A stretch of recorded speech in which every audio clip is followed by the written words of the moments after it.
Meus irmãos, boa noite, graça e paz do Senhor. Vamos nos colocar de pé e abrir as Escrituras no Salmo 99. Nós vamos ler do verso 1 ao verso 3 como a nossa chamada adoração. Salmo 99, verso 1 até o verso 3.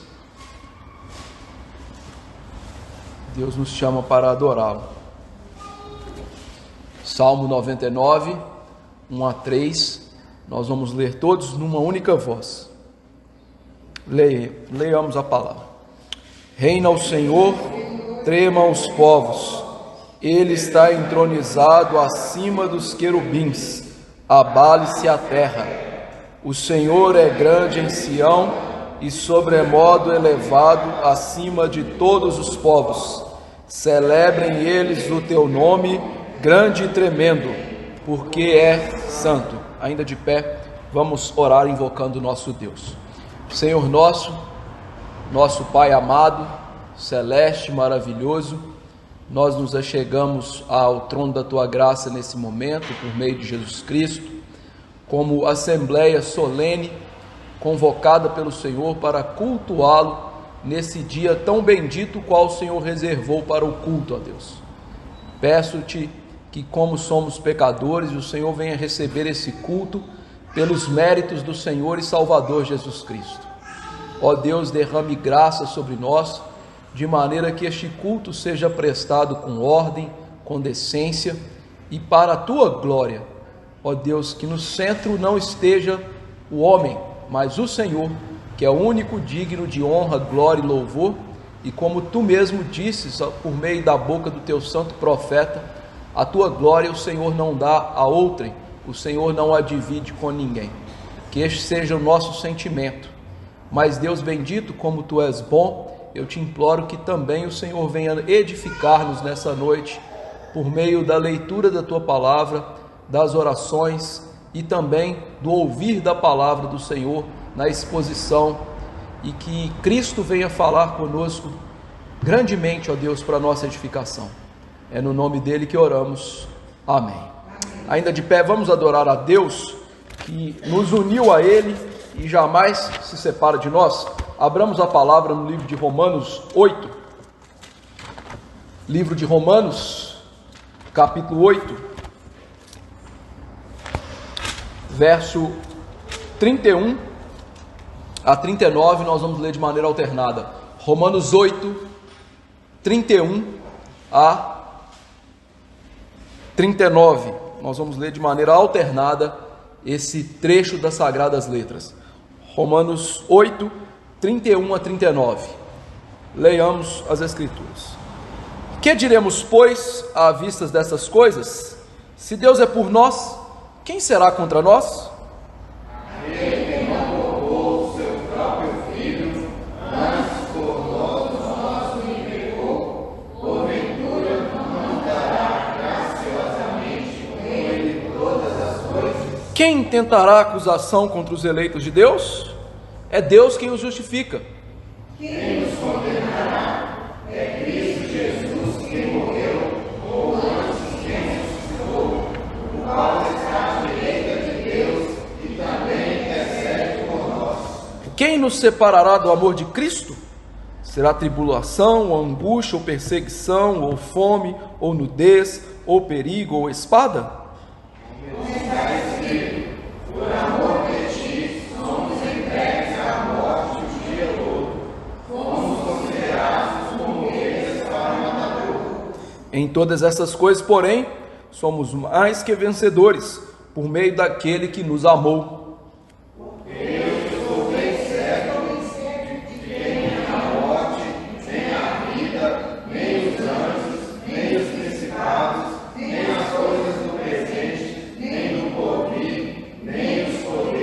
Nem a altura, nem a profundidade, nem qualquer outra criatura poderá separar-nos do amor de Deus que está em Cristo Jesus, nosso Senhor. Louvado seja Deus. Ainda de pé, vamos cantar o hino 114, Brilho Celeste.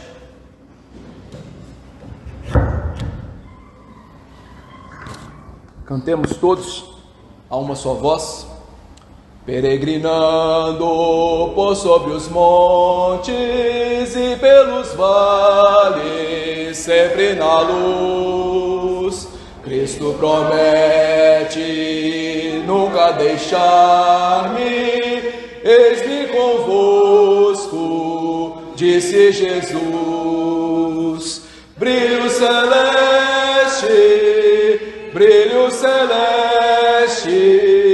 enche a minha alma, glória do céu. Aleluia, sigo cantando, dando louvores, pois Cristo é meu. Se vejo sombras por toda parte, o Salvador não há de ocultar, pois Cristo é luz que nunca se apaga, bem ao seu lado sempre hei de andar. Brilho celeste,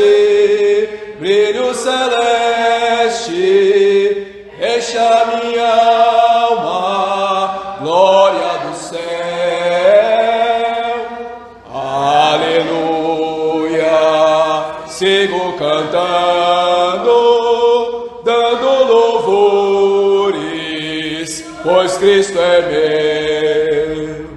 A luz bendita me vai guiando em meu caminho para a mansão. Mais e mais perto, seguindo o Mestre, possuo o gozo da salvação. Brilho celeste, enche a minha alma, glória do céu. Aleluia, sigo cantando, dando louvores, pois Cristo é meu. Deus assentar, queridos irmãos. Vamos confessar os nossos pecados, principalmente nossa inquietação em relação à volta de Cristo. Abramos as Escrituras na segunda epístola de Pedro, capítulo 3. Eu farei leitura de todo o capítulo e peço aos irmãos que acompanhem. Nós vamos confessar os nossos pecados ao Senhor.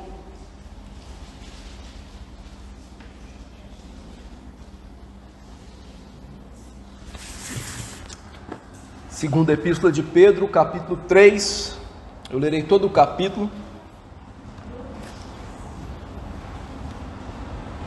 Diz assim a palavra: Amados, esta é agora a segunda epístola que vos escrevo. Em ambas procuro despertar com lembranças a vossa mente esclarecida, para que recordeis das palavras que anteriormente foram ditas pelos santos profetas, bem como do mandamento do Senhor e Salvador, ensinado pelos vossos apóstolos, tendo em conta, antes de tudo, que nos últimos dias virão escarnecedores com seus escárnios, andando segundo as suas próprias paixões e dizendo: onde está a promessa da sua vinda?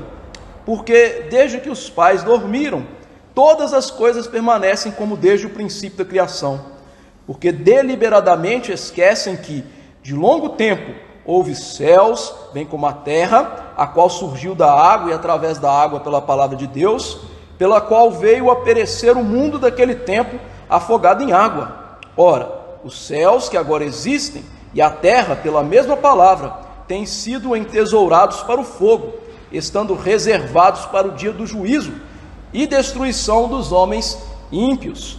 Há, todavia, uma coisa, amados, que não deveis esquecer, que para o Senhor um dia é como 1000 anos, e 1000 anos como um dia. Não retarda o Senhor a sua promessa, como alguns a julgam demorada. Pelo contrário, ele é longânimo para convosco, não querendo que nenhum pereça, senão que todos cheguem ao arrependimento. Virá, entretanto, como ladrão o dia do Senhor, no qual os céus passarão com estrepitoso estrondo, e os elementos se desfarão abrasados.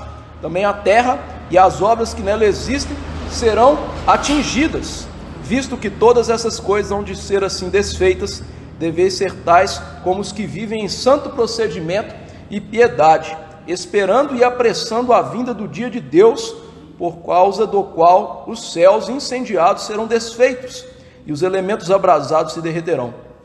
Nós, porém, segundo a sua promessa, esperamos novos céus e nova terra, nos quais habita a justiça.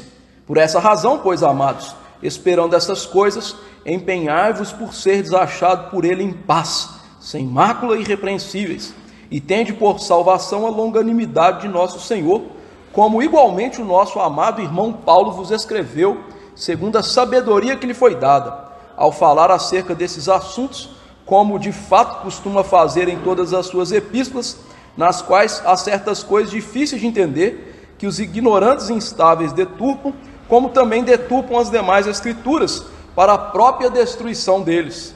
Vós, pois, amados, prevenidos como estáis de antemão, acautelai-vos, não suceda que, arrastados pelo erro desses insubordinados, descaiais da vossa própria firmeza. Antes, crescei na graça e no conhecimento de nosso Senhor e Salvador Jesus Cristo. A Ele seja a glória, tanto agora como no dia eterno.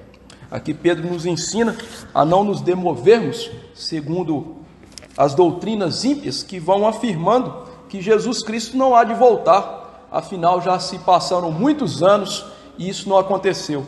E Pedro então nos lembra, muitos anos se passaram também desde que a terra foi formada e ela pereceu num mundo afogado em água. Desta maneira, ele nos lembra também que para Deus, que é eterno, um dia e um ano, tudo isso é a mesma coisa. Nós é que julgamos demorada a promessa. Então Pedro nos ensina, esperem com paciência, se preparem, porque o Senhor voltará certamente. Como nós, irmãos, muitas vezes deixamos isso de lado, esquecemos de viver com base nessa esperança da volta de Cristo, cometemos pecados, vamos agora orar silenciosamente, confessando os nossos pecados, suplicando que Deus nos dê graça e misericórdia nessa noite. Depois de alguns instantes, eu peço ao nosso irmão Hugo que nos eleve a Deus numa oração de confissão. Oremos silenciosamente, depois de alguns instantes, o Hugo vai orar, confessando os pecados em prol de todos nós. Oremos.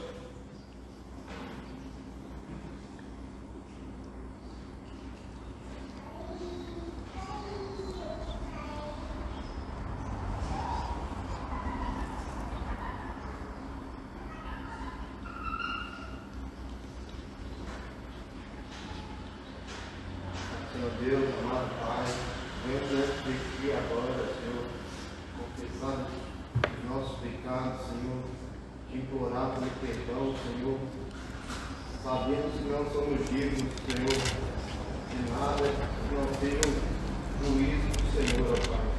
Por isso te imploramos que derrame sobre nós a Tua misericórdia, a Tua graça, Senhor. Perdoa os nossos corações, Senhor, infiéis, ingratos, murmuradores, Senhor. Perdoa nossos pecados, Senhor, nossas paixões da carne, Senhor, nos façam tropeçar, meu Deus.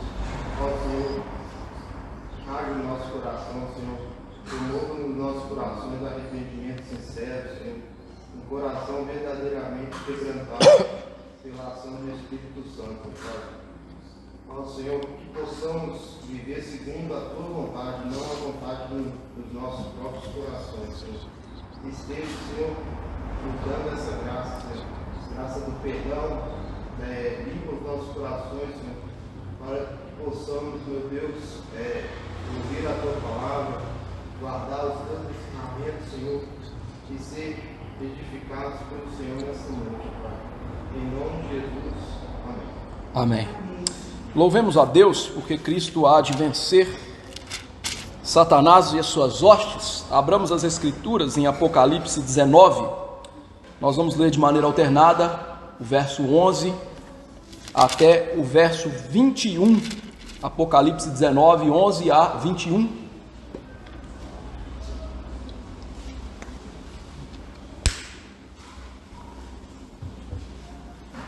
Livro das Revelações, Apocalipse, capítulo 19, 11 a 21.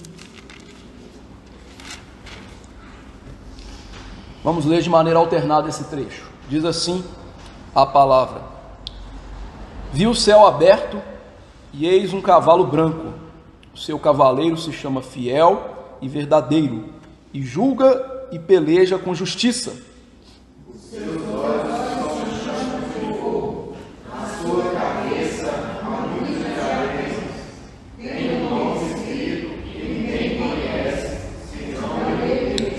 Está vestido com um manto tinto de sangue, e o seu nome se chama o Verbo de Deus. Seguiam-no os exércitos que há no céu, montando cavalos brancos, com vestiduras de linho finíssimo, branco e purpúreo. Sai da sua boca uma espada afiada, para com ela ferir as nações, e ele mesmo as regerá com cetro de ferro, e pessoalmente pisa o lagar do vinho do furor da ira do Deus Todo-Poderoso. Em o seu manto e na sua coxa um nome escrito: Rei dos Reis, Senhor dos Senhores.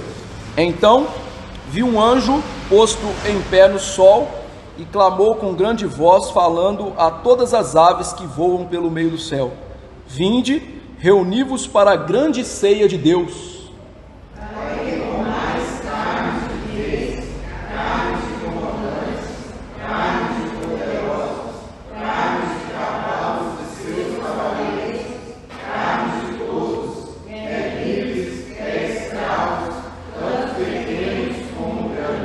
E vi a besta e os reis da terra, com seus exércitos, congregados para pelejarem contra aquele que estava montado no cavalo e contra o seu exército. A besta foi afinada, e com ela os falsos profetas, e com os sinais feitos diante dela, seduziu aqueles que receberam a marca da besta, e eram os adoradores da sua imagem. Os dois foram lançados vivos dentro do lago de fogo e arde com enxofre. Os restantes foram mortos com a espada que saía da boca daquele que estava montado no cavalo. E todas as aves se fartaram das suas carnes. Essa é uma descrição apocalíptica, simbólica, do fim, em que Cristo voltará e pelejará contra Satanás e suas hostes. E aqui mostra a vitória certa do nosso Senhor, Ele que governa o exército dos céus, e por meio da sua palavra, Ele vence Satanás e suas hostes.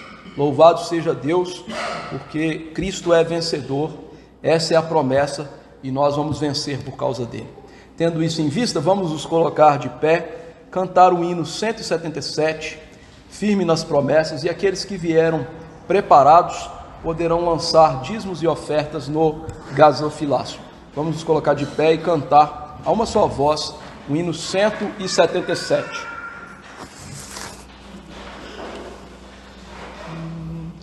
Firme nas promessas do meu Salvador, cantarei louvores ao meu Criador.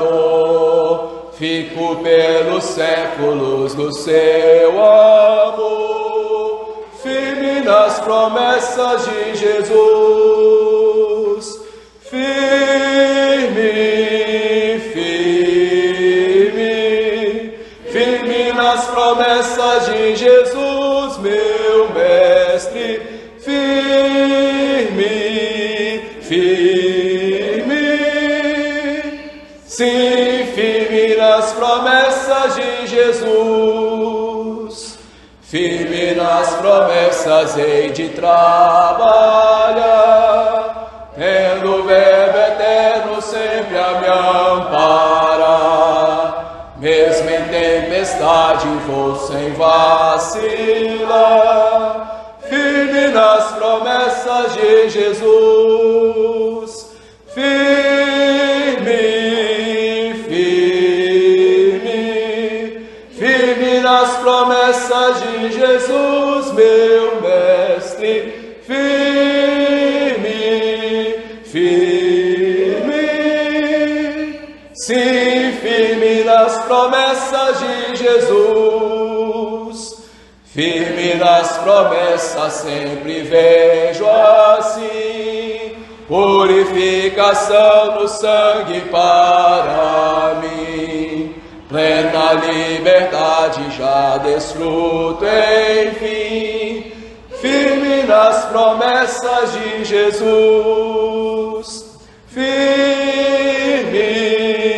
firme, firme nas promessas de Jesus, meu mestre. Firme, firme, sim, firme nas promessas de Jesus. Firme nas promessas do Senhor Jesus, em amor ligado sempre à sua cruz. Cada dia mais me alegro em sua luz. Firme nas promessas de Jesus. Firme, firme, firme nas promessas de Jesus, meu mestre. Firme, firme, sim, firme nas promessas de Jesus. Sóia, por favor, nos eleve numa oração de gratidão.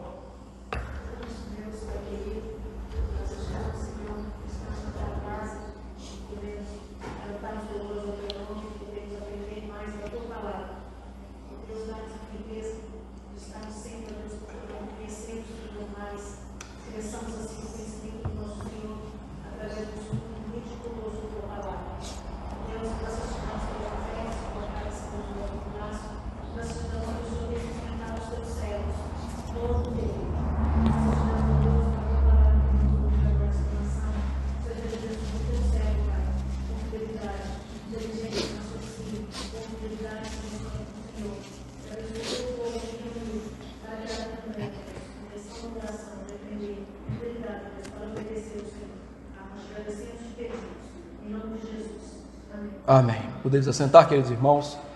Vamos abrir a palavra no livro do profeta Zacarias, capítulo 14. Entramos, enfim, no último capítulo desse livro, qual estamos expondo já há mais de 6 meses. Lembrando que esse livro foi escrito antes da vinda do nosso Senhor, cerca de 520 anos, escrito para um povo que estava precisando reconstruir não só a vida física, mas sobretudo a vida espiritual, arrepender-se dos seus pecados e voltar-se para Deus para servi-lo. Esse livro, como nós já temos visto, é um livro apocalíptico. Então ele lida com muitas figuras, com muitos símbolos. As verdades aqui, sobretudo nos capítulos finais, como temos visto, são simbólicas. E por isso é um livro às vezes muito difícil e enigmático, como Apocalipse, mas nós temos visto que ele tem promessas profundas do Evangelho e é extremamente vivenciável por nós crentes nos nossos dias. Agora nós vamos entrar nesse capítulo 14, que vai trabalhar da consumação da obra. Nós vamos focar sobretudo no dia do Senhor, o dia da volta do Senhor Jesus Cristo, em que ele vai acabar com a história como conhecemos e trazer o dia eterno. Vamos ler do verso 1 ao 3, eu lerei e peço aos irmãos que acompanhem. Zacarias 14, 1 a 3, peço que os irmãos acompanhem com muita atenção. Eis que vem o dia do Senhor, em que os teus despojos se repartirão no meio de ti, porque eu ajuntarei todas as nações para a peleja contra Jerusalém, e a cidade será tomada, e as casas serão saqueadas, e as mulheres forçadas. Metade da cidade sairá para o cativeiro, mas o restante do povo não será expulso da cidade.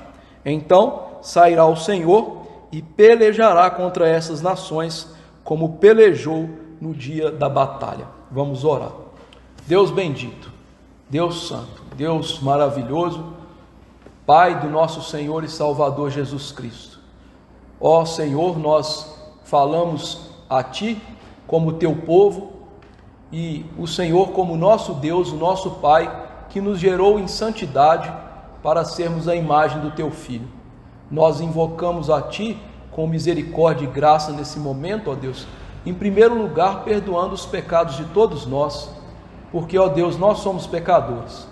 Muitos de nós não se prepararam adequadamente para estar aqui agora, ouvindo a Tua palavra. Estão cansados, dispersos, suas mentes estão vagueando pelos negócios da vida, outros com sono. Mas, ó Deus, tenha misericórdia desses nossos pecados. Tenha misericórdia de mim também. E não permita que nenhum de nós seja orgulhoso, ó Deus, e que possamos nutrir algum sentimento averso à Tua palavra, com superioridade em relação ao próximo, ou mesmo a mensagem do Senhor. Que o Senhor possa, nesse momento, abater o nosso espírito, quebrantá-lo, para que nos humilhemos aos pés de Jesus. E que possamos, como o apóstolo Pedro disse, para onde iremos, Senhor, se só o Senhor tem as palavras de vida eterna. Que esse seja um sentimento do nosso coração agora, ouvir a palavra, porque só o Senhor tem a palavra da vida eterna. E esta possa ser dada ao Teu povo, junto com arrependimento, a santificação, a justificação, a adoção e todas as graças que delas procedem. Nos ajude, ó Deus, a sermos fiéis nesse momento, ao pregar e ao ouvir, porque ao fazermos isso, acima de todas as coisas, ó Deus, o Teu nome é que será glorificado. Que assim seja, que o Teu nome seja exaltado e glorificado para todos sempre. É no nome de Jesus que oramos.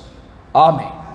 Queridos irmãos, essa última sessão do livro começou lá no capítulo 12, e no capítulo 12 nós vimos que o pastor divino seria traspassado pelo próprio povo de Deus, apontando para a morte do nosso Senhor Jesus Cristo. E a partir dessa morte, Deus derramaria um novo espírito ao povo, um espírito de graça e súplicas, que os faria olhar para Cristo como arrependidos. Aquele capítulo trabalhava o dia do Senhor como a morte do Senhor Jesus Cristo. No capítulo 13, nós vimos um pouco mais do dia do Senhor, mas agora num processo de santificação que leva a esse dia.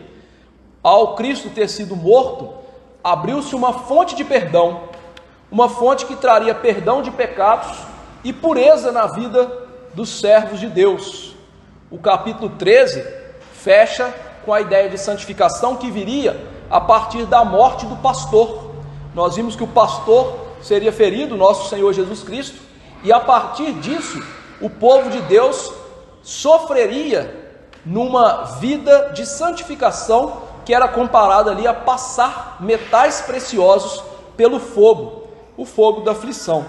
Agora o capítulo 14 vai encerrar o livro, focando sobretudo no futuro. Se o capítulo 12 focou num futuro próximo, na morte de Cristo, o capítulo 13 foca no presente da igreja, o processo de santificação. O capítulo 14 serve para direcionar os nossos olhos para um futuro longínquo, o futuro da volta do Senhor Jesus Cristo. E estes primeiros 3 versos, eles vão nos ensinar a seguinte ideia: o dia do Senhor é terrível até para os crentes, mas Deus está com seu povo. Ou seja, o que o profeta vai nos ensinar é que o dia da volta do Senhor Jesus Cristo, o dia do Senhor, o dia do juízo, vai ser um dia terrível, como nos ensinou Amós. Mas, nesse dia, nós veremos que Deus está presente com o seu povo.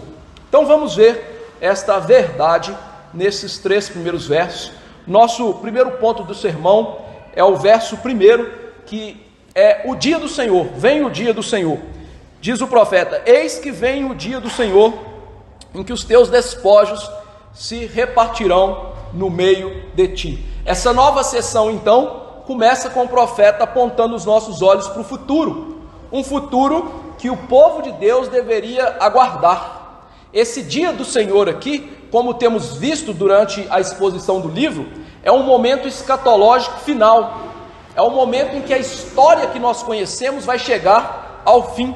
Os profetas falaram inúmeras vezes desse dia. Joel, Zacarias, Ageu, Isaías, todos eles, de certa maneira, falaram sobre esse dia, o dia final, o dia em que o Senhor vai trazer a culminação da história, vai acabar, trazer tudo à sua consumação. No entanto, queridos irmãos, nós devemos entender, pela linguagem profética, que o dia do Senhor no Antigo Testamento tinha cumprimentos parciais na história que dão para nós uma noção desse dia. Lá o livro de Apocalipse, quando nós vamos lendo Apocalipse com uma visão correta, nós vamos vendo que João, ele descreve a volta de Cristo em 7 grandes cenas. E essas grandes cenas, elas são vistas num crescendo, ou seja, ele vai mostrando os dias do Senhor, pequenos ao longo da história, tragédias, calamidades, dificuldades na história humana, até chegar ao ponto climático, o dia em que Cristo vem. E aqui, Zacarias tem para nós essa mesma ideia, no sentido de que o dia do Senhor virá, mas Deus vai nos dando provas desse dia, pequenas amostras desse dia, ao longo da história bíblica e da história humana. Por exemplo, nós podemos entender o dia do Senhor como o dia que o povo saiu do Egito, em que Deus destruiu o Egito com 10 pragas e, por fim, matou os primogênitos e matou Faraó e os seus cavalarianos no grande mar. Podemos entender o dia do Senhor como o dia do dilúvio, em que Deus julgou a terra e afogou-a com água, matando os ímpios e preservando os crentes. Assim também em Sodoma e Gomorra, em que ele matou aquele povo ímpio e preservou o justo Ló e sua família, menos a sua esposa. Ou seja, o que Deus vai fazendo ao longo da história é nos dando pequenas amostras desse dia do juízo, e nós podemos ver nos nossos dias tsunami, guerras, fomes, destruições. Para quê? Para que a nossa mente incauta e nossa mente que costuma a tergiversar em relação ao dia do juízo, ficarmos atentos. Olha, juízo vem. Deus não está deixando sua história sem testemunho. A ideia de Deus é nos mostrar através desses cumprimentos parciais desse dia que Ele vai julgar a terra. Porque convenhamos, queridos irmãos, uma das grandes estratégias de Satanás e uma das grandes estratégias do coração ímpio é colocar na sua mente que não há juízo, não há punição. Deus não está nem aí para o curso da história. E Deus então, através desses juízos parciais, Ele vai punçando a nossa mente, Ele vai tocando a nossa mente, tocando a nossa consciência, para que nesse processo de santificação em que a igreja foi colocada lá no capítulo 13, nós entendamos que nós precisamos viver por fé que esse dia vai chegar, sem esquecer isso. E aqui nós aprendemos então essa realidade que nós que somos crentes, nós vamos viver com fé e esperança, todos nós voltados esperando por esse dia. Paulo, ao escrever aos Tessalonicenses nas 2 cartas, ele ensinou esta realidade, como se dissesse aos Tessalonicenses: olha, fiquem alertos, esperem esse dia, ele vai chegar, não sejam ignorantes quanto a esse dia. E aqui nós devemos aprender que nós não podemos andar como os gentios, que andam com aquilo que vem, pautados na sua vida só no aqui, no agora, nas coisas materiais e palpáveis. Não, os crentes são como Abraão, peregrinam por fé com vistas àquela cidade que Deus é o arquiteto e o edificador. Eles olham para o futuro, vivendo no presente, louvando, glorificando a Deus, vivendo para a sua glória, mas os olhos dos crentes estão voltados para o futuro, aguardando o dia do Senhor. E assim nós podemos caracterizar a vida cristã como uma vida de espera, uma vida em que exercemos fé e esperança. E veja que a história do Antigo Testamento é um paradigma para nós nesse sentido. O Antigo Testamento era uma grande espera, a espera por um Cristo que viria, a espera por um dia do Senhor em que Deus traria perdão de pecados. E a história do Novo Testamento e da igreja cristã na nossa era, nos séculos que têm se passado, também é uma vida de espera por um Cristo que voltará para consumar sua obra, para trazer salvação. Por isso Paulo nos ensinou a viver agora com fé, esperança e amor. Em 1 Coríntios 13, ao falar sobre o amor, ele discorre: agora, pois, permanecem a fé, a esperança e o amor. Nesses 3, porém, O maior destes e o que vai prevalecer é o amor. A ideia do apóstolo é que no tempo presente vivemos com fé e esperança, e com o amor, que é a vida segundo a palavra de Deus. Mas no dia eterno, o dia da volta de Cristo, nós não mais precisaremos de fé e esperança, porque aquilo que tanto aguardamos, que é o nosso Senhor chegando, trazendo plena salvação, estará conosco, e nós não mais precisaremos de esperança e fé, mas o amor prevalecerá, que é a vida segundo a palavra de Deus, mesmo na eternidade. Portanto, queridos irmãos, é necessário que no tempo presente nós nutramos nossa esperança e fé com vigilância.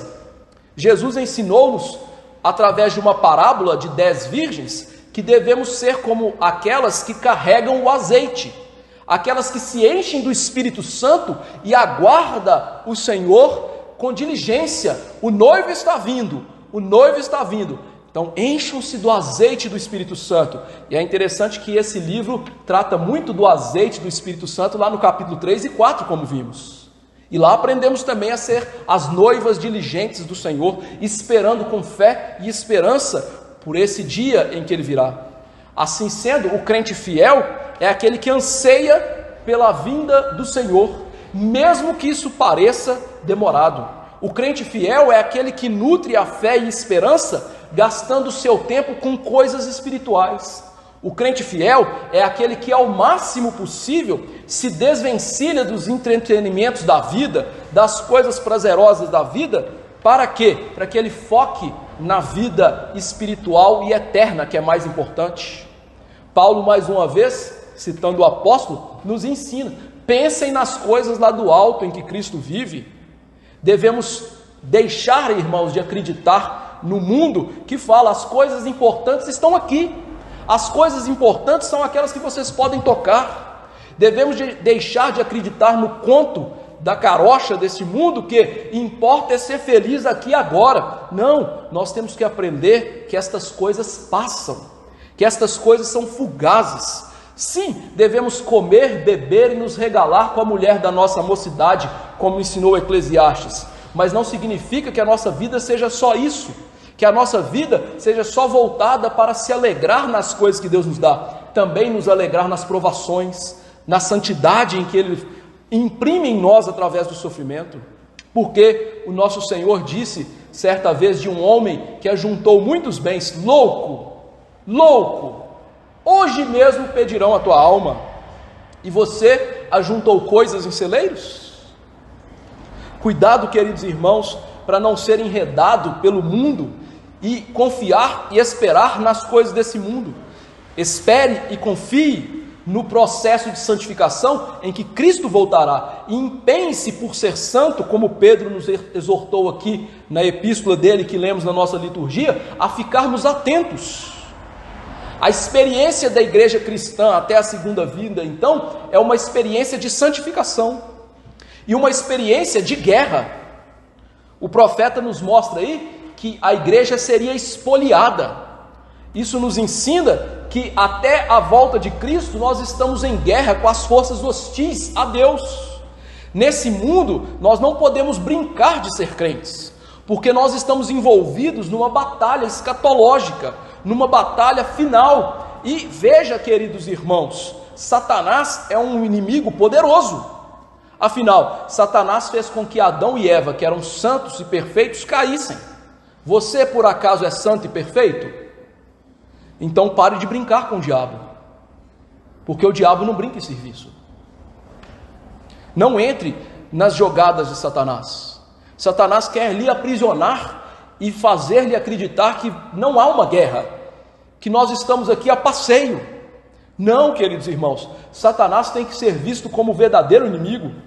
É interessante que muitos crentes falam de pessoas que os perseguem no trabalho, e não por causa da sua piedade de dinheiro, pessoas que os perseguem na vizinhança, porque ele é o mais chato da vizinhança, como as pessoas são as suas inimigas. Não, os nossos inimigos de fato são Satanás e as suas hostes. Paulo nos ensinou em Efésios 6,12, porque nossa luta não é contra carne e sangue, e sim com os principados e potestades, contra os dominadores desse mundo tenebroso, contra as forças espirituais do mal nas regiões celestiais. A experiência que Paulo dá para a igreja é: os crentes nessa vida estão em guerra contra Satanás. Nós estamos numa luta ferrenha contra esse inimigo. E a experiência da igreja então é, por causa dessa luta, ao viver em piedade, ser perseguida, ser espoliada, sofrer hostilidade. Num conflito, queridos irmãos, que é tão antigo quanto a história humana. Um conflito que Deus começou lá no Éden, quando Deus prega o evangelho a Adão e Eva, e eles creem na promessa. Ali é uma separação da semente de Satanás e da semente da mulher, ou da semente de Cristo. Ali começou a guerra, ali começou a batalha a ser travada até o fim. Mas a promessa bendita é que Cristo pisaria não só uma vez, mas para sempre a serpente. Por isso, a guerra está acontecendo, uma guerra que Cristo já venceu, mas está acontecendo. Desta feita, a igreja é chamada na boa teologia de igreja militante, porque nós estamos realmente numa milícia contra Satanás, contra as suas hostes malditas. E veja, irmãos, que nessa guerra, infelizmente o texto diz que nós fomos espoliados, muitas vezes parece que nós perdemos a guerra. A igreja mingua, a igreja parece, como diz os profetas, e assim foi nos dias de Jesus, uma torcida que fumega, mas ela está lá. Sabe o que é uma torcida que fumega? Você já viu alguém acendendo fogueira com uma pequena brasa? Aquela brasazinha que você põe no meio da mecha, e ali você aperta com todo cuidado. Se apertar demais, sufoca. Se afrouxar demais, ela morre. E você sopra com todo cuidado. A igreja, por muitos momentos, ela é assim, uma torcidinha que está fumegando. E diz o texto aí, a igreja nos dias da volta do Senhor Jesus Cristo vai parecer essa torcida que fumega, vai parecer uma igreja derrotada. A cena do texto aqui é uma igreja derrotada de tal maneira que ela está sendo saqueada sem nenhuma resistência, sem nenhum pudor, mostrando-nos, queridos irmãos, que o dia da volta de Cristo e os seus antecedentes será um tempo difícil para a igreja, em que a igreja será abalada, perseguida, quase derrotada. João viu esta mesma realidade, porém descrevendo-a de maneira diferente, lá em Apocalipse 11, 7 a 10. Veja se não parece muito com essa cena. Quando tiverem então concluído o testemunho que devem dar, as duas testemunhas que representam a igreja, a besta que surge do abismo pelejará contra elas e as vencerá e matará, e o seu cadáver ficará estirado na praça da grande cidade, que espiritualmente se chama Sodoma e Egito, onde também o seu Senhor foi crucificado. Então muitos dentre os povos, tribos, línguas e nações contemplam os cadáveres das duas testemunhas por 3 dias e meio e não permitem que eles sejam sepultados. Os que habitam sobre a terra alegram-se por causa deles, realizarão festas, enviarão os presentes uns aos outros, porquanto esses 2 profetas atormentaram os que moravam sobre a terra. O que João está descrevendo é a igreja, os 2 profetas, perto da volta do Senhor Jesus Cristo, vai parecer estar morta. E o mundo? Em festa, feliz porque a igreja está assim. Jesus também descreveu isso, falando que os dias da sua vinda seria como os dias de Noé. Casavam, davam em casamento, até que veio o dilúvio. Como parecia a igreja nos dias de Noé? Mortinha da Silva, 8 pessoas construindo um barquinho. E o mundo? Em festa e felicidade. O que João viu, o que Zacarias viu, o que a Bíblia descreve, é que em todos os tempos a igreja vai ser perseguida, mas naquele tempo do fim vai ser algo terrível. A igreja vai ser prejudicada, o mundo vai trazer tanta angústia que ela parecerá morta. E é essa realidade que o profeta está nos falando. Para que, irmãos, ele está nos falando isso? Para que saibamos que os crentes vão sofrer até a volta de Jesus. Para que nós entendamos que agora a vida de santidade descrita lá no capítulo 13, 8 e 9, que é o mar da aflição, o fogo da provação, isso é necessário na nossa vida para que sejamos santificados, para que vejamos o Senhor com os nossos olhos. Para isso, Deus traz as provações, nós somos caçoados, prejudicados, espoliados, somos derrotados, mas a marca dos piedosos e fiéis é esta: eles ficam perto do Senhor, eles não desistem. A vida cristã é de sofrimento, e eles entendem isso, e eles se regozijam nisso. O sofrimento piedoso os motiva a servir ainda mais a Jesus, e os caracteriza como servos de Jesus. Essa é a marca que Jesus deu a sua impressão em nós. Eles são bem-aventurados por causa da perseguição da justiça, e eles então se regozijam quando são injuriados, perseguidos, quando mentindo falam mal contra eles. E diz Jesus: regozijem-se por isso. O galardão de vocês, a recompensa de vocês é maravilhosa. E saibam, os profetas foram perseguidos. Isso aconteceu com os crentes do passado. Então fiquem firmes. Está lá no Sermão do Monte, Mateus 5, 10 a 12. A ideia de Jesus é essa: crentes, vocês são bem-aventurados, vocês são cheios da bênção de Deus quando vocês são perseguidos. Bem diferente das pregações dos nossos dias, não é mesmo? Que crentes são cheios da bênção de Deus quando estão com carros chiques, casas chiques, bolso abarrotado de dinheiro, viagem para não sei aonde, família cheia de saúde e dando 1.000 para ganhar 100.000. Prosperidade, mais prosperidade, mais uma vida dissoluta, sem prazer nas coisas de Deus, injuriados com Deus quando Deus não lhes dá alguma coisa, meninos mimados, que também Jesus disse, né? Jesus disse: a geração de vocês é daquela seguinte maneira: dançou, está insatisfeito, agora canta, está insatisfeito. O que ele estava mostrando? Nossa geração é de meninos mimados, que nunca está satisfeita com nada. E ele nos chama: fiquem satisfeitos com a perseguição, aí está o galardão de vocês. Vocês vão ser perseguidos, a igreja vai parecer derrotada, mas essa é a glória de vocês. Os profetas passaram por isso. E diante de um cenário caótico, você pode pensar: aonde que Deus está nessa história? O verso 2 responde. Olha como o profeta fala sobre essa guerra: porque é Deus que está falando, ajuntarei todas as nações para a peleja contra Jerusalém, e a cidade será tomada, e as casas serão saqueadas, e as mulheres forçadas. Metade da cidade sairá para o cativeiro, mas o restante do povo não será expulso da cidade. Onde está Deus? No seu alto e sublime trono, onde ele sempre esteve. O profeta está mostrando aí: onde está Deus? Ele está governando todas as coisas. Veja que o profeta diz: quem ajunta as nações para pelejar contra a igreja? Deus. Pastor, Deus ajunta as nações para lutar contra a igreja? Sim. Deus fez isso com Israel. Deus fez isso com o seu povo saindo do Egito. Quem incitou Faraó a perseguir o povo de Deus foi o próprio Deus. Mas isso mostra o quê? Deus é soberano. Deus está literalmente aqui trazendo os inimigos para perto de nós para colocar-nos em aperto.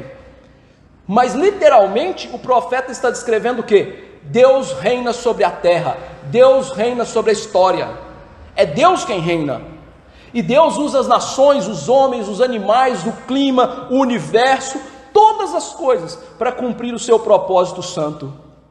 Veja que o maior rei da terra, há poucos dias atrás desse livro aqui, poucos anos atrás, um tal de Nabucodonosor, Deus o tirou do seu palácio, o levou para o campo, ele tomou chuva nas costas, as unhas cresceram parecendo gavião, ele comeu capim, e Deus restituiu o entendimento dele, e ele disse o seguinte: mas ao fim daqueles dias, eu, Nabucodonosor, levantei os olhos ao céu, tornou-me a vir o entendimento, e eu bendisse o Altíssimo, e louvei e glorifiquei ao que vive para sempre, cujo domínio é sempre eterno, e cujo reino é de geração em geração. Todos os moradores da terra são por ele reputados em nada. Segundo a sua vontade, ele opera com o exército dos céus e com os moradores da terra. Então ele opera com os anjos e com os moradores da terra, do jeito que ele quer. Não há quem lhe possa deter a mão e nem lhe dizer: que fazes? Nabucodonosor, o maior rei da terra daqueles dias, entendeu: Deus opera como quer, Deus é soberano sobre a história. E aqui nesse contexto o profeta está ensinando a mesma verdade. Deus é soberano sobre a história, Ele ajunta as nações, Ele governa as nações, Ele tem as nações na sua mão. E aqui veja que de maneira simbólica as nações estão cercando Jerusalém. Como nós já vimos na parte final do livro, Jerusalém não é a cidade literal, é a igreja de Deus. Jerusalém sempre representou a igreja como uma figura simbólica. Por isso João, quando vê o último dia, ele vê a igreja como Jerusalém que desce do céu. Por quê? A figura de Jerusalém aponta para a igreja. Um comentarista, para você ter a noção de que isso é verdadeiro, diz assim: somente depois de destacar a derrota de Jerusalém, o profeta revela a extensão do conflito. E é cômico que todas as nações pelejem contra a cidade. O lucro material seria desprezível, ou seja, toda a terra envolvida na batalha contra uma cidadezinha. E de qualquer forma, as cifras envolvidas fariam isso ser impossível. A única explicação é que isto é um conflito ideológico, para afastar um elemento que coopera e bloqueia a concretização de uma organização mundial. Ou seja, o que o comentarista está dizendo é: esta figura aqui é uma figura ideológica, é uma figura de símbolos para mostrar o quê? Isto é um conflito do mundo em relação à igreja, não contra Jerusalém física. O que está cercado então não é a cidade, o que está cercado então é a igreja nesse mundo. A batalha não é no sentido literal, nós vamos pegar espadinha e dar espadada nos outros, não é isso. A ideia aqui é que todo mundo está cercando a igreja para obliterar a igreja. Mais uma vez eu cito o apóstolo João em Apocalipse, porque ele viu a mesma cena em 2 capítulos diferentes e de 2 formas diferentes. Apocalipse 11, 18. Na verdade as nações se enfureceram. Chegou, porém, a tua ira, ou seja, a ira de Deus, e o tempo determinado para serem julgados os mortos, para se dar galardão aos seus servos, aos santos, aos profetas, aos que temem o teu nome, aos pequenos e o grande, para destruir, Senhor, aqueles que destroem a terra. E Apocalipse 19, 19, eu vi a besta e os reis da terra com seus exércitos, congregados para pelejarem contra aquele que estava montado no cavalo e contra o seu exército. Ou seja, 2 maneiras diferentes, com a terceira de ver a mesma cena. Ou seja, o mundo está em guerra contra a igreja. Todos esses 3 textos citam a mesma coisa: o mundo odeia a igreja, e quando Cristo estiver para vir, esse conflito vai se acirrar. E veja que o profeta nos ensina aqui sobre esse conflito como algo devastador. Mas antes de vermos essa devastação, como o comentarista nos ensinou, este é um conflito ideológico. Ou seja, o conflito do mundo em relação à igreja é em relação ao que ela acredita. O que a igreja acredita? Num Deus criador dos céus e da terra. E o mundo nos diz: não, o mundo veio de uma explosão. A igreja acredita que o homem é imagem e semelhança de Deus. E aí vem o mundo e fala assim: não, você veio do macaco, você é um animal. A igreja acredita que Deus governa céus e terra. O mundo vai nos dizer: não existe essa coisa de governo de todas as coisas acontecem por acaso. Nós vamos dizer que Deus então vê o ser humano como pecador, e o mundo vai nos dizer: não, o ser humano é bom, o ser humano é bom, tem maldade não, é a sociedade nossa que o corrompe.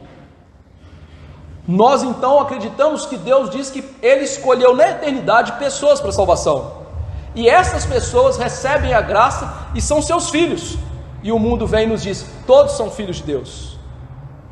Nós dizemos: o único caminho para chegar a Deus é Cristo, o Senhor Jesus Cristo, que morreu e ressuscitou. E o mundo diz: todos os caminhos levam a Deus. Jesus nos ensina a viver o Evangelho: toma a sua cruz e me siga, morra. E o mundo diz: nunca se negue, faça tudo o que você quiser. A igreja acredita que as pessoas são tiradas da morte espiritual para a vida através da morte e ressurreição de Jesus e a aplicação disso pelo Espírito Santo. E E o mundo diz: as pessoas todas têm fé, basta acreditar, vai dar certo. A igreja diz que nós vamos no fim ser ressuscitados. E aí o mundo levanta a bandeira: comamos e bebamos, porque amanhã morreremos.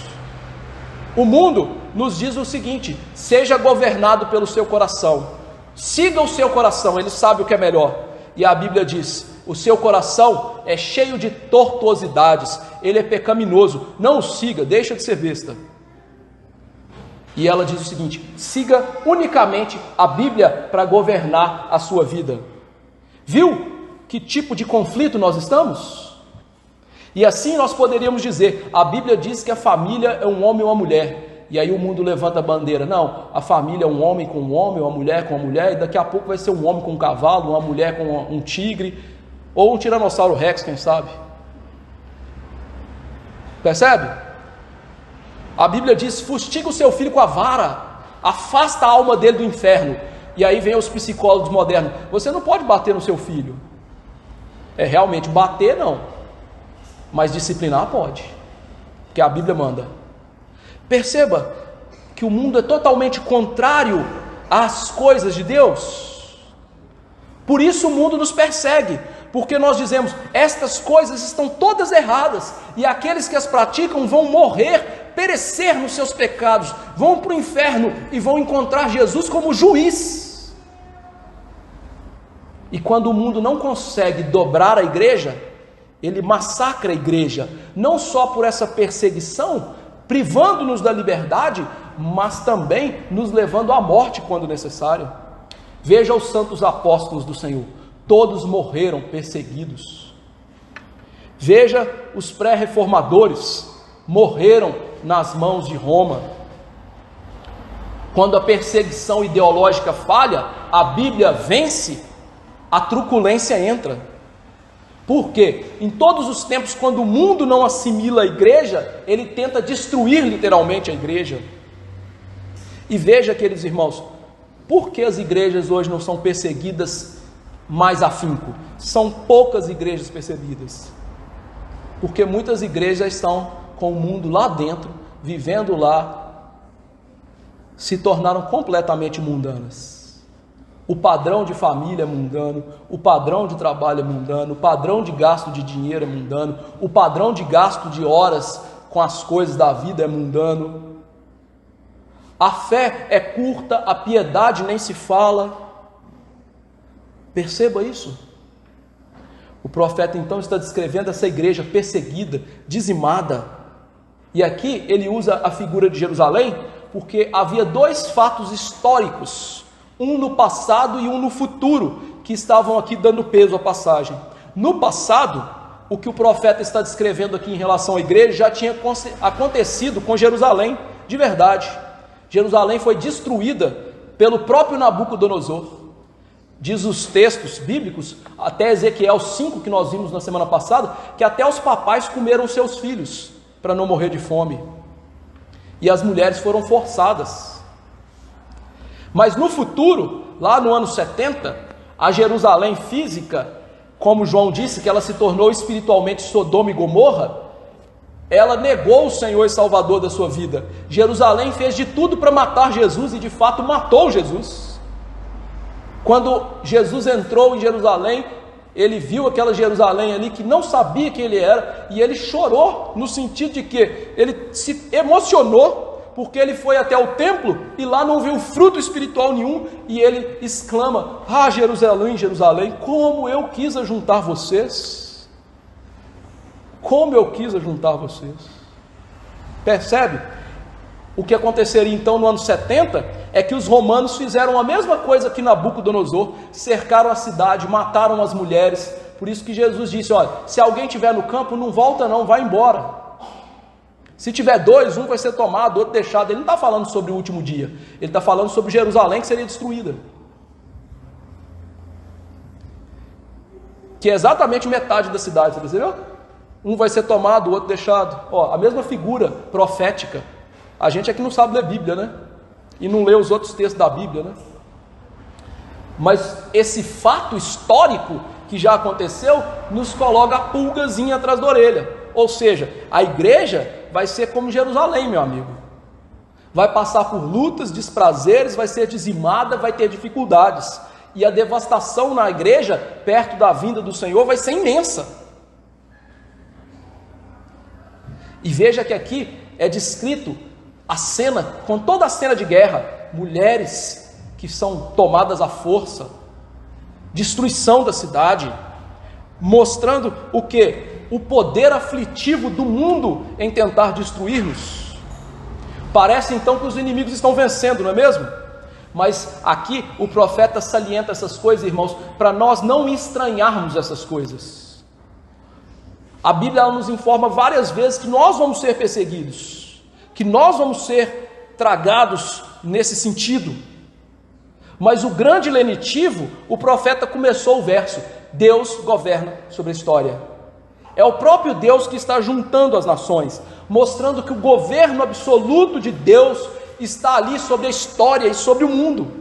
A história não é cíclica, a história não fica dando voltas. Deus está empurrando essa história até chegar à conclusão dela. Ele está ali, governando as coisas.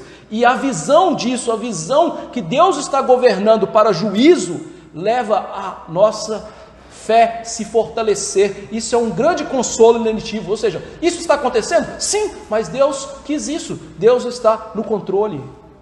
Isso nos livra de sermos como o salmista Asaf, queridos irmãos.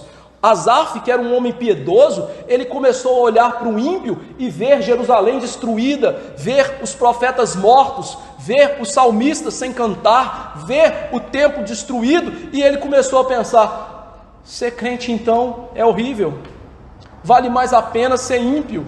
Ele começou a olhar para o ímpio e pensou assim: a vida dos ímpios é boa, eles não têm preocupações, o corpo deles é maravilhoso, está lá no Salmo 73. Os filhos deles, olha, rapaz, só crescem, só recebem coisas boas, até que ele entrou no santuário e atentou com o juízo. Deus vai julgar, Ele governa as nações, e ele chega à conclusão: vale a pena servir a Deus.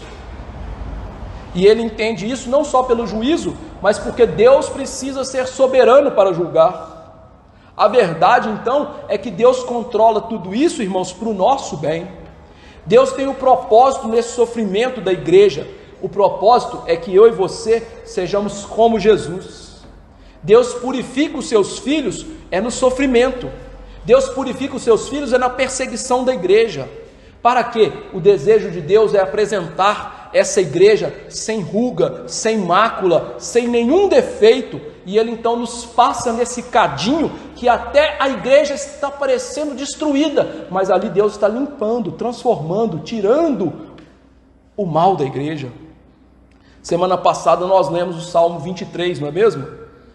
Que descreve que Deus anda conosco no vale da sombra da morte. Não é na sombra e água fresca e um monte de coco para a gente tomar.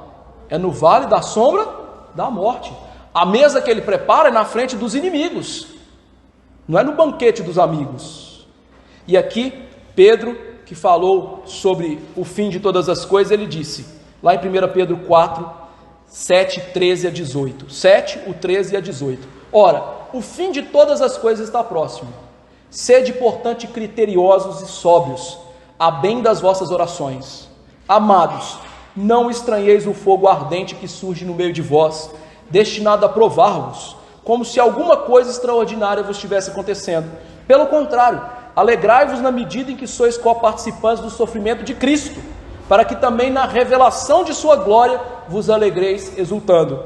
Se pelo nome de Cristo sois injuriados, bem-aventurados sois, porque sobre vós repousa o Espírito da glória e de Deus. Não sofra, porém, nenhum de vós como assassino, ladrão, malfeitor, ou como quem intromete em negócios de outrem, mas se sofrer como cristão, não se envergonhe disso. Antes, glorifique esse nome. Porque a ocasião de começar o juízo pela casa de Deus é chegada. Ora, se primeiro vem por nós, qual será o fim daqueles que não obedecem ao Evangelho de Deus? E se é com dificuldade que o justo é salvo, onde vai comparecer o ímpio? Sim, o pecador? Por isso, também os que sofrem segundo a vontade de Deus, encomendem sua alma ao fiel Criador na prática do bem. O que o apóstolo está dizendo é a mesma coisa que Zacarias está dizendo. Deus é soberano sobre o nosso sofrimento. Só que Pedro acrescenta uma ideia a mais. A ideia é: o juízo começa pela casa de Deus. Deus vai julgar os ímpios? Vai. Mas por onde que ele começa o juízo? Pela igreja. Vamos voltar no tempo? Nós não falamos de Nabucodonosor sendo instrumento de Deus para julgar Jerusalém, a sua igreja? Sim, mas logo depois a Babilônia foi destruída. O juízo começou aonde? Na casa de Deus. Começou na casa de Deus. O que os profetas ensinam então, queridos irmãos, é que começa por nós. Por isso nós devemos viver em santa piedade, esperando pela manifestação da glória de Deus.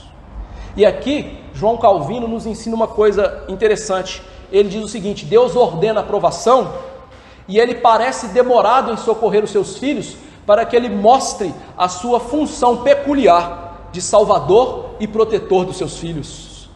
O que ele nos ensina é: a igreja vai ser tratada assim para que ela aprenda a confiar somente em Deus. Que nós não duvidemos da verdade que a Bíblia nos ensina, que Deus está no cuidado das coisas e que Ele tem a nossa vida nas suas mãos e molda a nossa vida pelo fogo do sofrimento. A Bíblia ensina então que o sofrimento é arma de Deus para a nossa santificação. A Bíblia diz que Deus faz com que todas as coisas, e Paulo está falando de sofrimento, viu? Cooperam para o bem daqueles que amam a Deus. E se a Bíblia diz, isso é verdade. É interessante que ao escrever esse sermão, eu me lembrei de um famoso cântico americano que diz assim: Jesus me ama. Como eu posso saber? A Bíblia assim o diz. Ou seja, a base da nossa certeza é a Bíblia. A Bíblia diz então que o próprio Deus ordena a batalha contra a sua igreja para santificá-la, para limpá-la dos pecados, mas Deus está no controle. Deus se preocupa com a igreja. Ele salva a sua igreja de maneira última e final. O último ponto do sermão, o terceiro ponto, é o verso 3.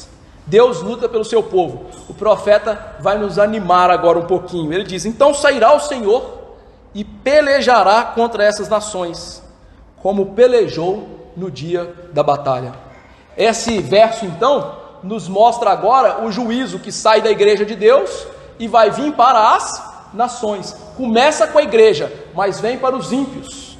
E mostra a realidade que Deus não é alheio, irmãos, em nosso sofrimento. Deus se preocupa. Deus tem um tempo determinado para a peleja, mas Deus se preocupa e Ele mesmo se levantará para a peleja. É interessante que o verso dá a entender que aqui a realidade é tão caótica que tudo parece perdido, que a igreja vai ser massacrada de uma vez por todas, mas nesse momento Deus aparece como guerreiro divino. Mas veja que o profeta diz o quê? Que o Senhor sairá. Sairá de onde? Ele não falou de onde ele está. O verso 2 diz que ele governa De onde Deus governa as nações? Do seu alto e sublime trono. A ideia é que Deus está no seu palácio celestial e Ele descerá para lutar contra os seus inimigos que assolam a sua igreja. Isso nos mostra a grandiosidade de Deus. Deus está nos céus. Ele não é um guerreiro humano falível. Ele não é o Aquiles, que toma uma flechada no calcanhar e morre. Olha o lugarzinho para tomar uma flechada e morrer, Percebe? Deus não é como um de nós. A ideia é que o trono de Deus governa, o seu reinado é sobre todas as coisas. O homem está na terra, ele é terreno, ele é mortal, ele é passageiro, ele é fugaz, ele vem do pó, ele é humilde, ele é simples, ele não vale nada. Mas Deus está nos céus, a terra é governada por Ele. Veja que Jesus nos ensinou isso até no momento da nossa oração. Pai nosso que estás? Não é na sua casa não é no banco da igreja é nos céus. Mostrando o quê? Cuidado, você lida com o rei do universo. O profeta está aqui, Deus vai sair do seu trono celeste, sair para lutar. E aqui há essa comparação implícita, focando nisso. Olha, vejam como Deus é soberano. Deus está sobre todas as coisas. Deus é infinitamente maior do que o homem. Se a guerra do mundo e da igreja tem uma desigualdade, a desigualdade agora é muito maior, porque o mundo agora vai lutar não é com a igreja, é com Deus. Na verdade, eles já estão aí nessa guerra perdida. Mas o mundo não pode fazer nada contra Deus. Ele é o Deus de céus e terra. Ele dá vida às criaturas. Ele governa e sustenta as criaturas. O que a criatura pode fazer? Nada. Simplesmente nada.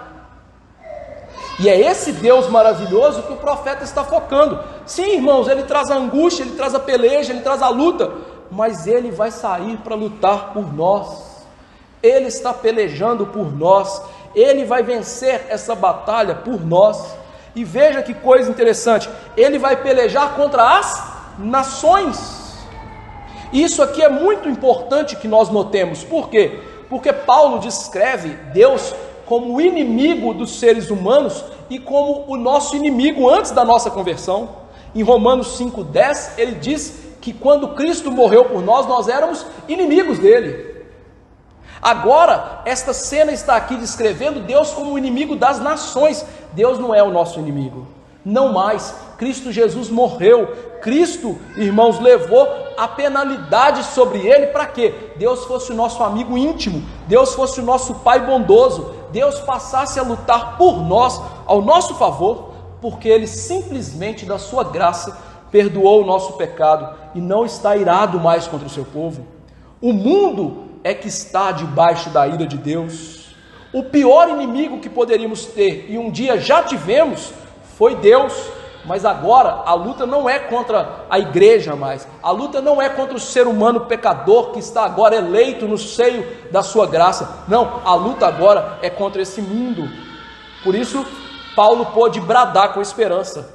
Que diremos, pois, à vista dessas coisas? Falando de sofrimento, se Deus é por nós, quem será contra nós? E aí ele nos dá uma garantia: aquele que não poupou o seu próprio filho, antes por nós todos o entregou, porventura não nos dará graciosamente com ele todas as coisas? Ou seja, qual é a garantia que Deus é por nós? Deus deu seu filho para morrer por nós. Se ele deu seu filho, o que você precisa, ele não vai te dar? E ele mostra uma coisa bendita. Quem vai intentar então a acusação contra os eleitos de Deus? Ninguém. Nem o Satanás hoje, que a sua função é acusar, pode acusar-nos, porque Deus já nos perdoou. E aí ele responde: é Deus quem justifica. Quem os condenará? Ninguém, porque quem poderia nos condenar é Deus. E aí ele responde: Cristo Jesus morreu, ou antes, quem ressuscitou, o qual está à direita de Deus, intercede por nós. Ou seja, não vai ter mais condenação para nós. Quem nos separará do amor de Cristo? Ninguém. Será tribulação, angústia, perseguição, fome, nudez, perigo, espada? Não, ele está mostrando essa realidade para nós. O que? Vocês estão passando pelo fogo da aflição? Esse Deus aí que era o inimigo de vocês, hoje não é mais. Ele é amigo de vocês, ele é pai de vocês, ele ama vocês, ele está perto de vocês, ele faz o melhor para vocês. E ele, queridos irmãos, não vai nos condenar mais. E aqui, isso é um santo incentivo à confiança em Deus, porque por mais que pareça difícil as nações desse mundo serem derrotadas, Deus é invencível, e ele vai vencer esse mundo. Veja que aqui o comentarista, ele faz algo para que a nossa confiança seja ainda mais firmada. Zacarias fala o seguinte: será como no dia da batalha. E um comentarista fala o seguinte: a comparação é um lembrete de que a linguagem é figurada e o estilo apocalíptico, provando que nós estamos aqui seguindo a linha certa.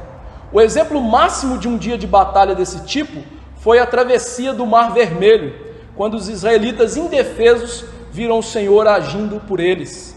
Quando eles pararam quietos, eles viram a salvação do Senhor. Não precisaram lutar, e o Senhor também não usou armas literais.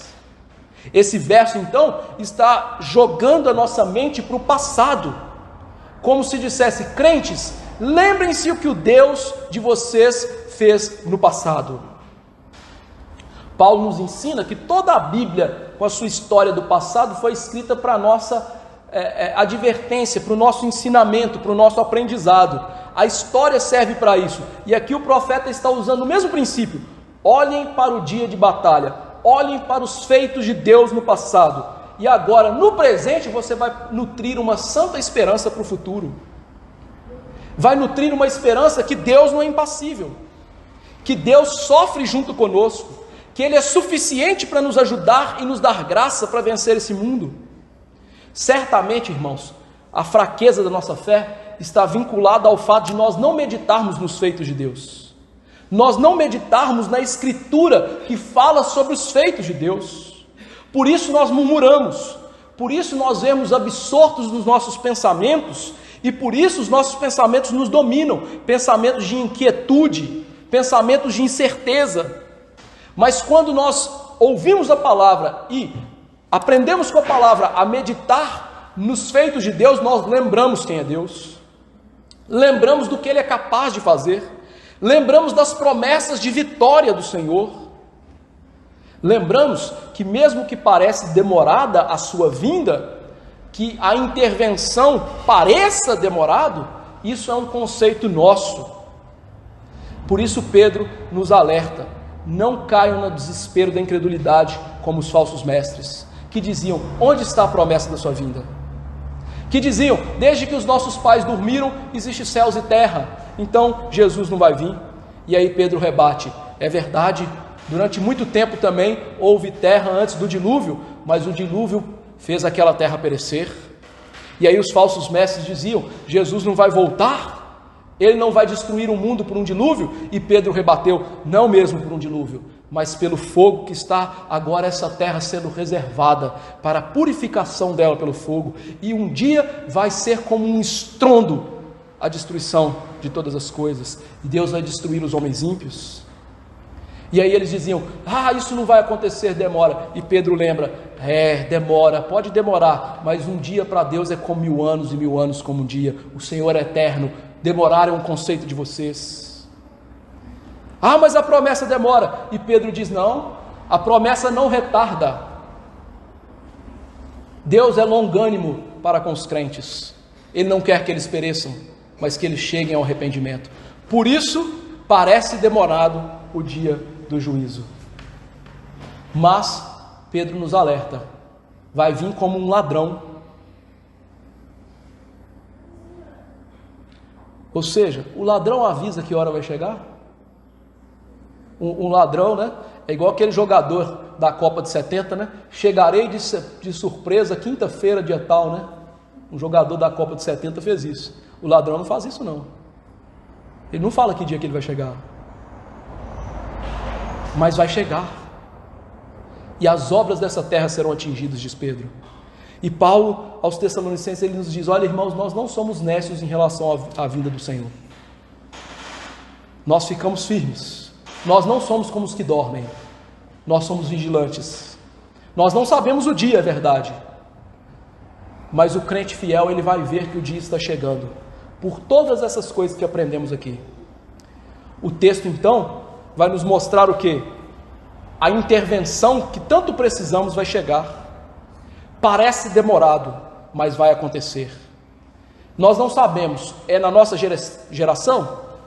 Há muitos tolos, né, que já marcaram a volta de Jesus, e até mentem hoje, né, formando uma seita, né, que diz que 144 mil só que vão ser salvos, né, e que tem que mentir porque Jesus não veio nada, né? Seita, falsos crentes, mentirosos, estão indo para o inferno. Falo com todas as letras. Não acreditam de verdade no Senhor Jesus Cristo. E vai estar no YouTube, não tem medo disso não. A verdade tem que ser dita. Falsos crentes, por quê? Os crentes verdadeiros, eles não ficam marcando data. Eles aguardam a promessa. Eles vivem com fé na promessa.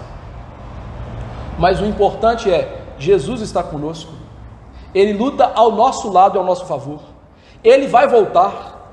Ele vai lutar contra as nações. E Ele vai derrotá-las para o nosso bem, em nosso favor. Sendo assim, irmão, acredite nas Escrituras. Veja o que Deus já fez, que é grandioso. Olhe para o passado. Eu o convido a olhar para 2000 anos atrás, na cruz do Calvário. Não é grandioso? Em que Deus derrota os seus inimigos, como diz Paulo aos Colossenses, e expôs ao ridículo os principados e potestades, mostrando todo o seu poder e triunfo pela morte do seu Filho. Lembre-se, o Deus homem morreu para te salvar. O Deus homem tem uma graça que é melhor do que a vida, como diz o salmista. Lembre-se que na cruz o pecado foi pago. Lembre-se também que a cruz não é o fim da história. O mesmo Cristo, no terceiro dia, ressuscitou, vencendo a morte, o poder da morte, porque não era possível que ela vencesse o próprio Cristo. Lembre-se que lá ele derrotou o salário do nosso pecado. Lembre-se que depois disso ele foi elevado aos céus e os varões viram ele subindo nas nuvens em glória. Lembre-se, queridos irmãos, que eles disseram: ele voltará como vocês viram subindo. Olha, ele vai voltar do jeito que ele subiu, ó.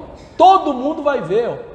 Vai ser uma coisa linda, maravilhosa, mas vai voltar.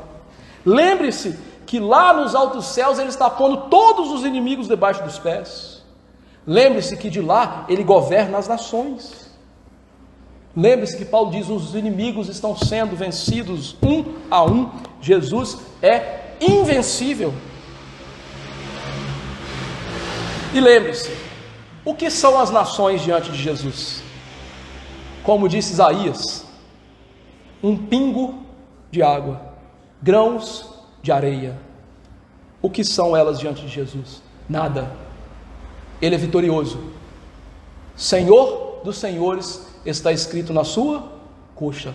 A batalha ele já venceu. Nada pode derrotar Jesus. Ele virá em nosso socorro.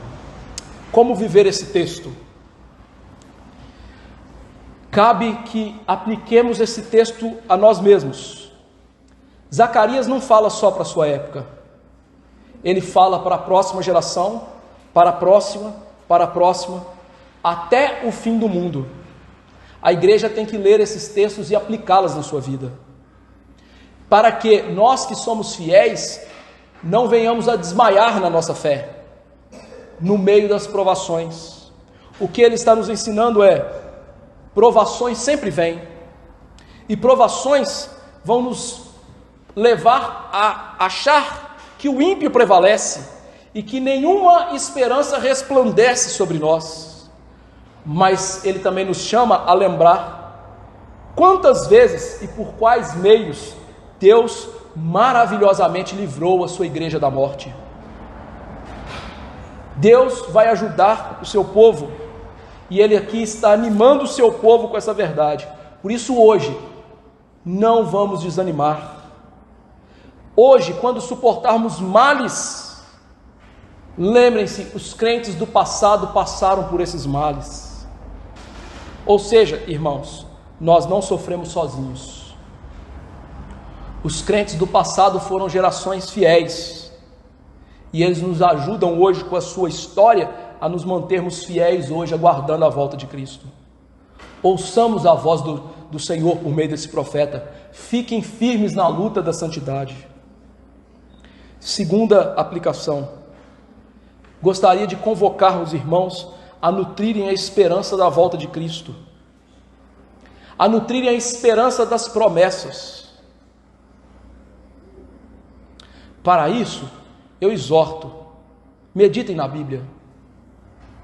Não apenas leiam a Bíblia, meditem na Bíblia. Leia a Bíblia calma, pausadamente, descobrindo o que os textos ensinam, e depois aplique-os a você. E ao aplicar, vivam os textos. É tempo, irmãos, no caos que temos visto da igreja, de nos apegarmos ainda mais à palavra de Deus. Os nossos dias parecem os dias do começo do reinado de Josias. Você se lembra do começo do reinado de Josias? A Bíblia estava perdida no templo, Nem os sacerdotes ensinavam a Bíblia. Muitos pastores hoje nem lê Bíblia. Eu conheci um que diz assim: se eu tenho comentário bíblico e o texto está no comentário, eu nem preciso de abrir minha Bíblia. Sim, é verdade o que eu estou falando. Deus o sabe.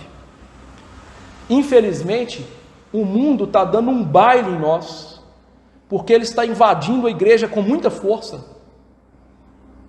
Nós estamos nos tornando mundanos. Muitas vezes isso acontece pelo nosso próprio dolo de, vamos viver como os mundanos, mas muitas vezes é por falta de conhecimento da Bíblia. Só que isso não é novo. O profeta Oséias disse: o meu povo perece por falta de conhecimento. O nosso tempo é esse tempo, o tempo em que o povo perece sem conhecimento. Os crentes vêm para a igreja e nem traz Bíblia. Mas que desgraça que é essa? A Bíblia é o centro da igreja. Como é que você vem para a igreja sem Bíblia? Não, hoje eu tenho Bíblia nem no celular. Tem no celular e não lê. Desculpa, esfarrapada. Quanto mais, se a Bíblia não está na mão, ela vai estar no coração? Não vai. É impossível. Percebe? O tempo que nós vivemos. Eu me lembro de um puritano que, ao ouvir uma pregação sobre a Bíblia, ele mal conseguiu subir no seu cavalo. O pregador tinha dito lá dentro do salão: Senhor, tire até nossos filhos, mas não tire a Bíblia. Aquele homem, ao ouvir essa pregação, ele meia hora ficou escorado no cavalo, chorando, e se tornou um dos maiores pastores dos seus dias. Por quê? Eles aprenderam a amar a Bíblia. Os crentes hoje acham que são crentes sem Bíblia. É verdade, devem ser mesmo. Terceira aplicação: nosso sofrimento não é vão. Deus usa o nosso sofrimento para nos fazer próximos dele. Se você estiver sofrendo o sofrimento justo e piedoso, ou seja, que é aquele que não é pelo seu pecado, confie em Deus, aproxime-se dele. Ele está aí bem perto. Na verdade, ele está mais do que perto. A palavra da salvação está no nosso coração. O Espírito Santo mora dentro de nós. Isso significa o quê? Quando você está sofrendo, Deus está lá junto com você, como o seu melhor amigo, como aquele que sabe te socorrer. A vida cristã é uma vida de sofrimento, e é impossível passar essa vida de sofrimento sem nos nutrirmos do melhor amigo de todos, que é o Senhor e Salvador Jesus Cristo. Saiba que hoje nós sofremos, nós vamos sofrer muito mais do que sofremos hoje. Hoje nós somos os crentes Nutella, não é nem Nutella mais, né? Leite ninho, né? Pouco sofrimento, mas sofremos, mas é pouco sofrimento, porque nos tornamos mundanos. Mas ao sofrer pela verdade, nós não estamos no lado errado. É Deus nos purificando. Quarta aplicação: Deus está nos céus e nós na terra. Significa que Deus é infinitamente maior, e Deus é infinitamente mais sábio do que eu e você. Talvez você pense assim: não é sábio que soframos e que a igreja seja tratada dessa maneira. Mas se Deus disse que é sábio, e Ele sabe o que é melhor, isto é o melhor. Não duvide da sabedoria de Deus e de seus planos. Quantos planos seus foram frustrados? E os de Deus? Nunca foi frustrado e nunca o será.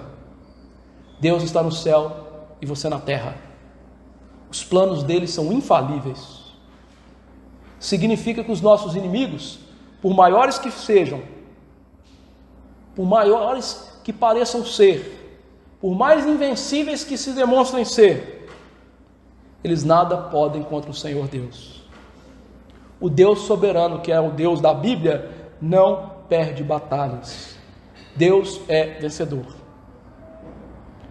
Confie que a vitória de Deus é certa e se alegre. porque um dia você vai se alegar com Cristo na eternidade. Quinta aplicação: o mundo está em guerra contra você. Eu disse que os nossos sofrimentos são pequenos, mas não pense que nós não sofremos por causa da verdade. Nós já somos perseguidos. Vá até a internet e fale que gays não vão entrar no céu. A Bíblia diz isso. Não diz? O que você acha que vai acontecer? Como diz a linguagem moderna, né? Você vai ser cancelado. E daí? O problema é dele, ele vai ser morto no inferno. Não seja tolo. O mundo está nos cercando para te fazer pensar como ele. O que o mundo diz em nossos dias que afeta a igreja? Quais são as coisas que o mundo diz que afeta a igreja? Quantos jovens das nossas igrejas creem que Deus criou o mundo? O mundo tem afetado a igreja, sim. E o pior é que a gente manda os meninos para a escola, eles ficam lá 20 horas por semana aprendendo isso. Muito interessante, não é? E nós não ensinamos eles nem 10 minutos de Bíblia por dia. O que você acha que vai acontecer com seu filho?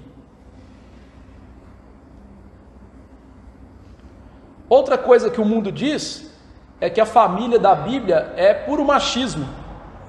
O homem não é líder da casa. A mulher não deve ser submissa ao marido. Veja, não estou falando de submissão feminina. A Bíblia diz que mulheres e homens são iguais diante de Deus. Mas a Bíblia não diz que as mulheres devem liderar os seus maridos. A Bíblia diz que os maridos devem liderar as suas esposas. Sabe onde aconteceu que a mulher liberou o homem e deu tudo isso? Lá no Éden. Então deixa a sua esposa te liderar. Seja um banana. A Bíblia diz, queridos irmãos, que os maridos devem santificar as suas mulheres pela palavra de Deus. Eles não devem ser só os supridores da casa, mas eles devem suprir suas mulheres, sobretudo com a palavra de Deus. Quantos crentes hoje fazem culto doméstico e ensinam Bíblia para a sua mulher? A Bíblia diz que as mulheres têm que ser boas mães e esposas, e que na verdade elas são revertidas do efeito da queda. Está lá em 2 Timóteo capítulo 2, a partir do verso 12, que Paulo diz que as mulheres não podem liderar na igreja, através da função de ser mãe. As mulheres hoje pegam seus filhos, entregam para babá e vão para o trabalho, ficam o dia inteiro no trabalho. Quando chega, a criança está para lá de Marrakech, fica 10 minutos com a criança, põe a criança para dormir e acha que é boa mãe. Por quê? Porque dá roupa de marca para criança, escola chique, videogame, por aí vai. Isso é coisa do mundo. Isso é o mundo que diz. A Bíblia não diz isso. A Bíblia diz que Deus criou homem e mulher. Não há escolha. Ou você é homem, porque você nasceu homem, ou você é mulher, porque você nasceu mulher. E aí o mundo fala assim: não, você é homem, mas você pode cortar o que você tem. Você é mulher, mas você pode colocar o que você não tem. A Bíblia não fala isso. O que mais o mundo fala que está entrando forte na igreja? Identifique na Bíblia. E eu vou te dar um grande incentivo. Sabe qual é o incentivo? A Bíblia diz: se você é amigo do mundo, complete a frase: você é inimigo de Deus. Você quer ser inimigo de Deus? Então deixa de ser bobo, vai ler Bíblia, vai ver o que você está parecendo com o mundo e vai deixar de ser amigo do mundo. Porque senão, você vai estar entre essas nações aqui que Deus vai destruir. Você quer estar lá? Eu não quero. Espero que você também não. Vamos nos colocar de pé e pedir a Deus misericórdia.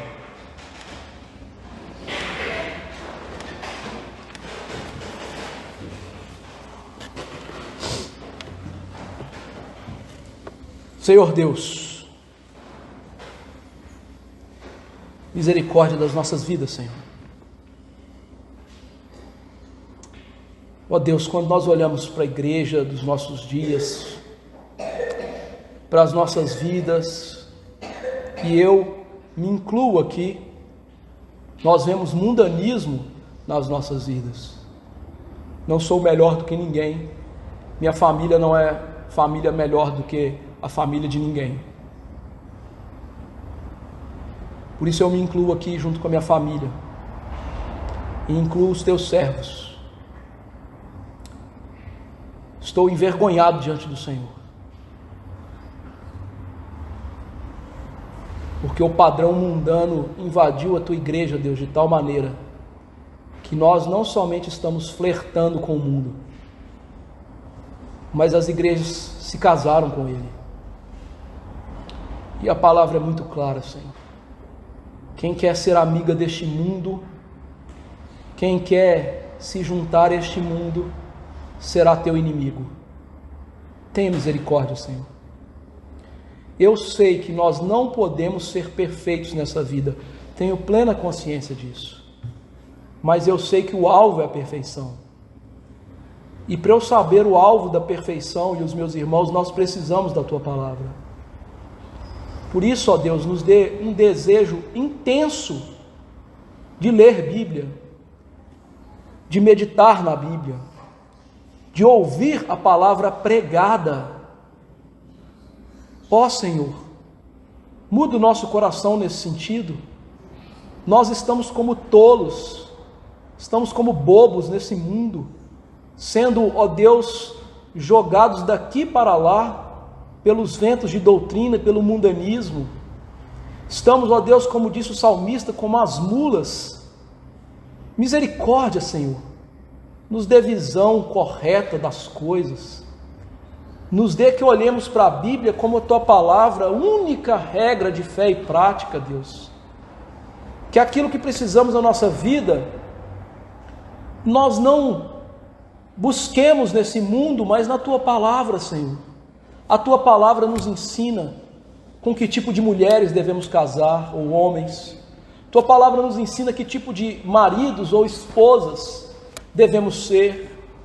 A tua palavra nos ensina como criar os nossos filhos. A tua palavra nos ensina como ler a própria Bíblia e amá-la. A tua palavra nos ensina, ó Deus, como gastar o nosso dinheiro, como gastar o nosso tempo. O Senhor, de tão importante que é isso, colocou no mandamento: 6 dias trabalharás, e no 7º, ou seja, no Shabat, cessarás e me darás culto. E nós estamos, ó Deus, deixando todas essas coisas para seguir o mundo. Misericórdia, Senhor. Nos ajude para que a Bíblia não seja só exposta, mas ela entre no nosso coração. Ela nos mude, ó Deus, e mude nosso caráter. Nos ajude, Deus, a sermos amigos do Senhor e andar com o Senhor, como Enoque o fez, e foi levado nas santas miríades para a glória celeste. Ah, Deus, o Senhor andava com ele e ele andava com o Senhor, e assim deve ser a nossa vida. Que haja um anseio maravilhoso e santo de termos o Senhor como aquele que está no caminho. E faça, ó Deus, que como os discípulos no caminho de Emaús arderam o seu coração por Cristo e a palavra exposta, que assim seja no nosso coração, Senhor. Tira de nós essa lassidão, tira de nós, ó Deus, esse desinteresse pela palavra, pelo culto, pelas tuas coisas, essa mornidão espiritual que Jesus disse que vai vomitar. Ah, Deus, não permita que o teu Filho nos vomite nos nossos dias. Visita-nos, como o Senhor visitou os dias de Josias, Ezequias, Calvino, Hugo Grotius e outros, ó Deus, no passado, trazendo avivamento e reforma. Ó Deus, tenha misericórdia da nossa igreja. Nós não somos melhores do que aqueles que não são presbiterianos. Não são somente presbiterianos que vão entrar nos céus. E ao olhar para a nossa igreja presbiteriana é uma lástima, Deus. É uma tristeza ver nos nossos dias o quão longe ela está da Bíblia. O quão longe, ó Deus, estamos dos seus preceitos. Um povo que um dia foi considerado como aquele que amava a Bíblia. Os outros crentes diziam: se você quer conhecer de Bíblia, pergunte aos presbiterianos. Talvez hoje seja vergonhoso falar isso, porque os teus servos na nossa igreja não sabem nada de Bíblia, eles não conseguem nem achar os livros da Bíblia. Essa é a nossa vergonha. Mas não deixa que o inimigo continue tripudiando, mas que essas palavras pregadas entrem tão profundo no nosso coração, gerando nova vida, gerando transformação, gerando alegria. Ó Deus, tira a tolice e a estultícia do nosso coração, a começar do meu, para que devotemos inteiramente, exclusivamente ao Senhor, que ao trabalhar, ao nos casar, ao cozinhar, ao limpar a casa, ao caminhar, ao andar no trânsito, onde quer que esteja, vivamos para Cristo. E Pai, por fim, não menos importante, nutre em nós o desejo de ver Jesus face a face.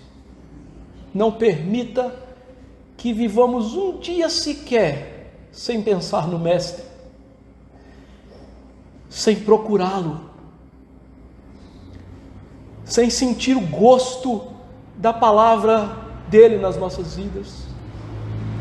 Não deixe que nenhum dia nós fiquemos distantes, mas que nos aproximemos em oração, e que Deus, sejamos aqueles que olham para o horizonte, esperando que o teu Filho há de voltar e nos livrar de todo mal. É em nome de Jesus que eu imploro. Amém. Que a graça do Senhor Jesus, que o amor do bendito Deus e Pai, e a comunhão e consolação do Espírito estejam com os eleitos do Senhor e para sempre. Amém. Deixa eu sentar, queridos irmãos.